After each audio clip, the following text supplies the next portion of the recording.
نحمده ونصلي على رسوله الكريم اما بعد فاعوذ بالله السميع العليم من الشيطان الرجيم بسم اللہ الرحمن الرحیم۔ ہمارے روزمرہ کے معاملات میں بہت بار ایسا ہوتا ہے کہ کبھی کبھی ہمارے بھائی سے کسی بھی بات پر کوئی لڑائی ہو جاتی ہے، جھگڑا ہو جاتا ہے۔ ویسے تو ایسا کرنا بھی یہ شریعت میں جائز اور درست نہیں ہے، لیکن اگر بالفرض ایسا ہو جاتا ہے تو پھر سلام میں پہل کرنا رسول اللہ صلی اللہ علیہ وسلم نے اس چیز کو پسند کیا ہے، اور یہ اللہ کے نبی کی سنت ہے۔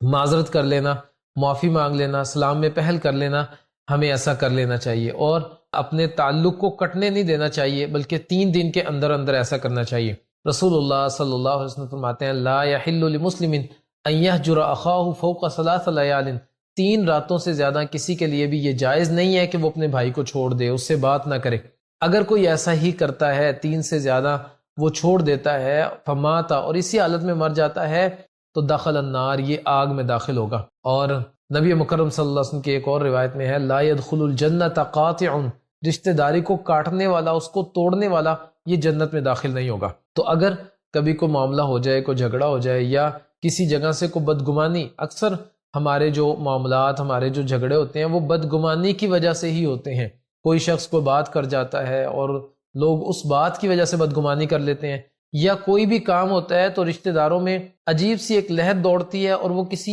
ایک فرد یا ایک خاندان کے بارے میں بدگمانی کر جاتے ہیں کہ یہ سب کچھ انہی کی وجہ سے ہوا اور کسی کی وجہ سے، تصدیق کرنا پسند نہیں کرتے۔ بہرحال جیسا بھی معاملہ ہے، تو وہ شخص جو سلام میں پہل کر لیتا ہے، معذرت کر لیتا ہے، معافی مانگ لیتا ہے، یہ بہتر ہے۔ رسول اللہ صلی اللہ علیہ وسلم نے فرمایا خیرہم الذی یبدأ بالسلام، وہ جو سلام میں پہل کرتا ہے ان دونوں میں بہتر وہ ہے، اور اس کو بہتر کہہ رہے ہیں رسول اللہ صلی اللہ علیہ وسلم۔ اور اللہ کے نبی کی زبان سے وہی کلمہ ادا ہوتا ہے جس کے حوالے سے اللہ تعالیٰ آپ کو حکم دے، تو مطلب اللہ کا حکم ہے، اللہ تعالیٰ اس کو بہتر جانتے ہیں، اور رسول اللہ صلی اللہ علیہ وسلم بھی ایسے شخص کو بہتر جانتے ہیں جو سلام میں پہل کر لیتا ہے۔ اور نبی مکرم صلی اللہ علیہ وسلم نے فرمایا کہ جو شخص تواضع، عاجزی، انکساری، سادگی اختیار کر لیتا ہے، جھک جاتا ہے، اللہ کے لیے جھک جاتا ہے، اور اپنی جو غلطیاں ہیں اس کو تصور کرتا ہے، مان لیتا ہے، اور اگلے سے معافی مانگ لیتا ہے، الا رفعہ اللہ، مگر اللہ اس کو بلند کر دیتا ہے، اللہ اس کو عزتیں دے دیتا ہے، بلندیاں دے دیتا ہے اللہ تعالیٰ۔ تو ہمیں چاہیے ہم رسول اللہ صلی اللہ علیہ وسلم کی سنت پر بھی عمل کریں۔ اگر کبھی کہیں کوئی جھگڑا ہو جائے،